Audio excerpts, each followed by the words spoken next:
겁니다. 직전에 설명드린 내용의 점검물들이 직전에 정치권, 그 다음에 실무자들, 그 사업을 한 사람들이 이렇게 다 정언을 했습니다. 자, 그러니 실체는 우리 피해자를 위한 자금이 들어온 실체에 대한 건 다 이렇게 정립이 돼서 우리가 받을 수 있는 근거는 다 되어 있습니다. 말이 되어 있습니다. 벌써. 네. 예, 그래서 저희들이 대통합을 하기 위해서는 우리가 뭘 하기 위해서 모여야 되느냐는 우리가 주제가 있어 목적이 있어야 됩니다. 그래서 저희들이 일제강제동원 피해자 전국위원회 7대 실행 방침을 한번 이렇게 만들어 봤습니다. 일제강제동원 피해자 배상 특별법을 제정을 우선적으로 제일 우선을 해야 되고요. 지금 현재 재판을 하고 있는 거는 그대로 민법상 우리가 미불노임 소송을 해서 개인적으로 소송을 하는 거지 우리가 포괄적으로 전체 피해자들을 위해서 재판을 하는 건 아닙니다. 지금 익히 보셨다시피 연초에 우리가 재판을 인해서 소송에 승소해서 그 승소한 그 비용이 보상금이 어디로 갔습니까?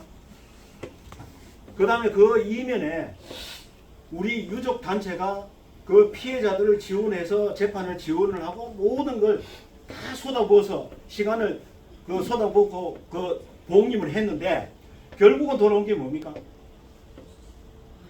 약속을 할 때 우리는 그것도 약속은 약속 아닙니까? 그거는 민법상 다 그 보상을 받는 내용들입니다. 약정을 할 때 보면은 승소를 했을 때 보상받는 비용의 몇 프로는 변호사, 서공사례비, 그 다음에 단체에 얼마를 기부를 하겠다. 약속을 하고 재판을 한 거예요. 승소를 했는데 테이블 위에 돈이 있을 때와 없을 때 다른 거예요. 그게 사람입니다. 그런데 그게 1억일 때와 2억, 3억일 때는 또 달라요, 마음이. 1억일 때는 20%면 20만 원밖에 안 되죠. 2억일 때는 20%면 4천만 원이 됩니다. 저도 간 떨려요. 없을 때는 그 진짜 큰 돈이잖아요. 그래 이런 과정이 지금 왔다는 겁니다. 그래서 재판보다는 우선으로 해야 될 거는 우리가 중요한 거는 특별법입니다. 이래야만이 포괄적으로 모든 사람들이 피해 유형에 따라서 큰 피해를 받든 적은 피해를 받든 사망을 했든 부상을 했든 거기에 따른 보상을 법 규정 아래에서 보상을 받을 수 있다. 그래서 법이 규정하다는 겁니다. 여기 동의하십니까? 네. 그 다음이 우리가 대통합을 목적으로 하는 게 바로 그 목적이 있는 겁니다. 그 다음에 우리가 이 16개 동아시아에 널려있는 우리 유족들, 피해 유족들을, 피해자들의 어떤 유골들을 봉안을 해와야 되지 않습니까? 지금 정부에서 일부 학원에 있지만 저분들을 모셔와서 그걸 DNA 확인을 하고 그 다음에 유족을 확인해서 그걸 다 옮겨가 국립 묘지로 갈 건지 아니면은 사묘지로 갈 건지 이 선택이 되는 과정인데 저게 바로 오면 확인이 됩니까? 안 되지 않습니까? 그래서 거의 방치되다시피 하고 있다는 겁니다.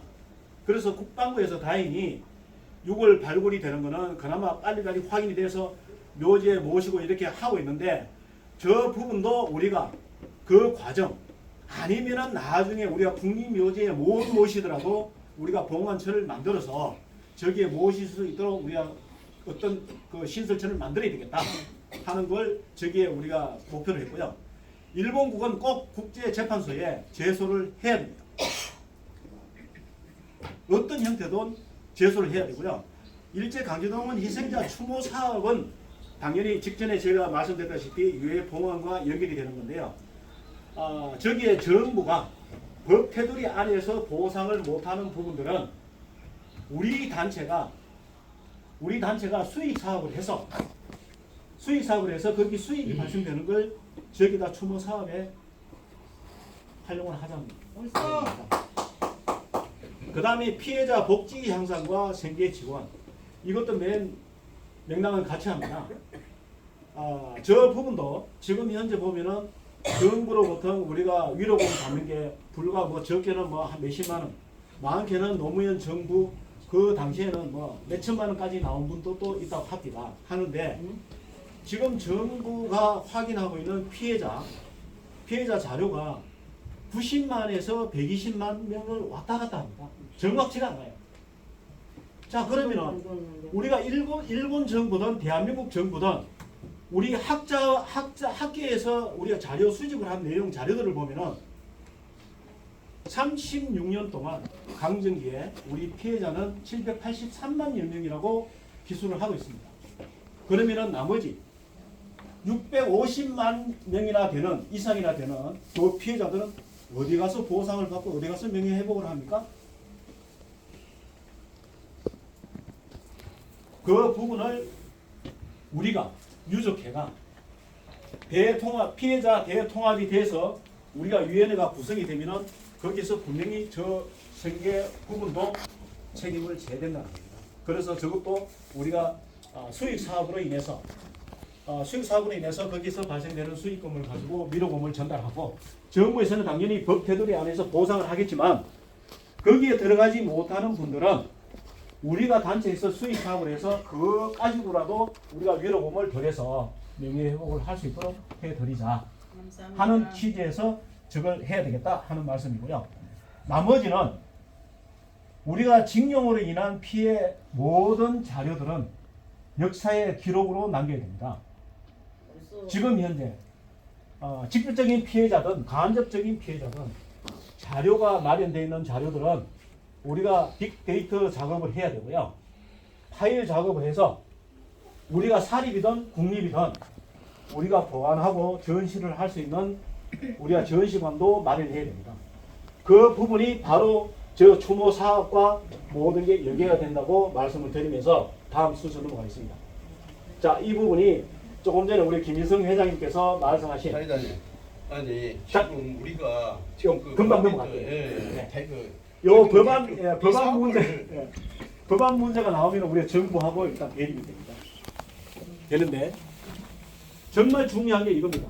정부에서 만들어서 피해자들한테 이렇게 해줄게. 우리 만족 못합니다.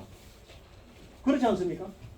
맞습니다. 우리가 요구를 하고 우리가 요구한 게 무리수가 있다든가 말도 안 되는 요구를 하면은 정부에서는 분명히 정부도 여러 가지 파트들이 연구를 하고 자료 수집을 하고 피해 사실들 확인하고 있습니다.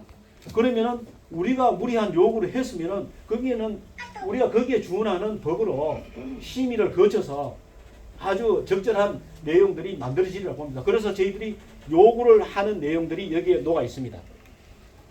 자, 여기 보면 첫 번째 하나부터 8가지 있는데 요 내용은 진상규명, 권리조항, 의무조항, 인권조항, 요구조항, 시행조항, 유해봉안조항, 배상지급조항 이렇게 8분야를 나눴는데 뒤에 내용은 많이 이렇게 기술이 되어 있지만 조항을 내어 있지만 시간 관계상 절차를 하도록 하겠습니다. 자, 이렇게 전부 다 정리가 되어 있는데 이거는 정부에서 준비하고 온 내용이 우리가 같이 제안을 드리고 제안을 해서 우리가 피해자들의 요구사항이 정부에서 마련하고 있는 법안에 어느 정도 반영이 될 수 있도록 저희들은 끝까지 노력을 하도록 하겠습니다. 이 부분은 제가 조금 앞질러 가는 것 같은데 우리 일제강제동원 피해자 전국위원회 조직도를 이렇게 한번 만들어 봤습니다. 우리 재단법인이든 사단법인이든 이 기구가 아주 간략합니다. 간소화해서 어느 지도부에서 일반 통행을 많이 합니다. 일반 통행. 그래서 이 여러 가지 소리들이 이게 하나로 모아지지 않고 정리가 안 된 상태에서 소수에서 결정이 많이 되고 있는데 우리는 이거는 포괄적으로 늘렸습니다. 그래서 많은 분들이 참여를 하고 여러 가지 자기 분야에서 역할들을 하면은 우리 소리가 제대로 만들어지지 않겠느냐, 완성도는 높아지리라 이렇게 생각하고 이렇게 만들어 봤습니다. 제가 지금 설명드린 내용은 이렇게 간략히 정리를 하고 제가 오늘 정상적으로 정리한 부분은 순서는 이렇게 했습니다. 이게 법안에 대한 설명을 드리면은 오늘 오시는 이제 신규선 이사님께서 법안이 준비가 되고 있으니까 거기에 대한 소감사를 말씀하실 거고 등등 이렇게 정리를 하고자 했는데 오늘 여기에 뭐 순서가 안 돼서 이사장님 보시고 되죠. 예 이제 다 됐습니다. 사회자님. 여러분은 저희들 준비한 거는 요걸로서 끝내고 사회자님 제가 예 이사장 오시면은 그 방 준비되는 거 한 말씀 들어보고.